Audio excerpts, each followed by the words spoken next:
अस्सलातु वस्सलामु अला सय्यिदिल अंबिया वल मुरसलीन। हज़रत अबू बकर सिद्दीक़ रज़ी अल्लाह ताला अन्हु एक रास्ते पर जा रहे हैं और आपको बड़ी परेशानी की हालत में सामने से कातिबे वही हज़रत हंज़ला रज़ी अल्लाह ताला अन्हु आते हुए दिखाई देते हैं। हज़रत अबू बकर सिद्दीक़ पूछते हैं, हंज़ला ठीक हो, क्या सूरत हाल है, से तबीयत ठीक है? हज़रत हंज़ला कहते हैं, मैं तो मुनाफिक हो गया। नाफका हंज़ला, हंज़ला तो मुनाफिक हो गया। अबू बकर सिद्दीक़ रज़ी अल्लाह ताला अन्हु बड़े हैरान होते हैं, कहते हैं, हंज़ला क्या कह रहे हो? हज़रत हंज़ला कहने लगे कि अबू बकर मैं मुनाफिक हो गया। जब अल्लाह के नबी सल्लल्लाहु अलैहि वसल्लम की मजलिस में बैठे होते हैं, अल्लाह के नबी सल्लल्लाहु अलैहि वसल्लम की बातें सुनते हैं, आपसे जन्नत का तज़किरा सुनते हैं, दोज़ख का तज़किरा सुनते हैं, तो यूँ महसूस होता है कि जैसे उसको सामने देख रहे हैं और ईमान बहुत ऊपर चला जाता है।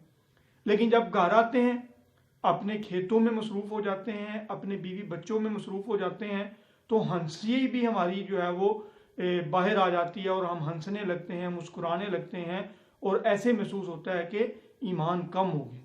तो पस हंज़ला मुनाफिक हो गया। अबू बकर सिद्दीक़ रज़ी अल्लाह ताला अन्हु कहते हैं कि यही कैफियत मेरी है, तो इसका मतलब है कि मैं भी मुनाफिक हो गया। वो भी परेशान हो जाते हैं। ये दोनों इसी तरह से परेशानी के आलम में अल्लाह के नबी सल्लम के पास आते हैं और आकर कहते हैं कि अल्लाह के नबी, हंज़ला मुनाफिक हो गया, हम तो मुनाफिक हो गए। अल्लाह के नबी सल्लम कहते हैं, क्या हुआ? कहने लगे कि अल्लाह के नबी जब आपके पास होते हैं, आपसे जन्नत का तज़किरा सुनते हैं, जहन्नम का तज़किरा सुनते हैं, तो ईमान बढ़ जाता है और यूँ महसूस होता है कि हम उनको खुद देख रहे हैं, खुद मुशाहिदा कर रहे हैं। लेकिन जब घर जाते हैं तो बीवी बच्चों के अंदर मशगूल हो जाते हैं, घर वालों के साथ जो है वो हमारी मसरूफियत बढ़ जाती है, अपने खेती बाड़ी के साथ मसरूफ़ हो जाते हैं, दीगर अपने दुनियावी कामों के अंदर लग जाते हैं, तो यूँ महसूस होता है कि ईमान जो है वो सलामत नहीं रहा, बल्कि ईमान कमज़ोर हो गया। तो यही तो मुनाफिकत है। अल्लाह के नबी सल्लल्लाहु अलैहि वसल्लम ने फरमाया कि हंज़ला, मामला एक जैसा नहीं रहता, हालात एक जैसे नहीं रहते, ईमान कम और बढ़ता रहता है।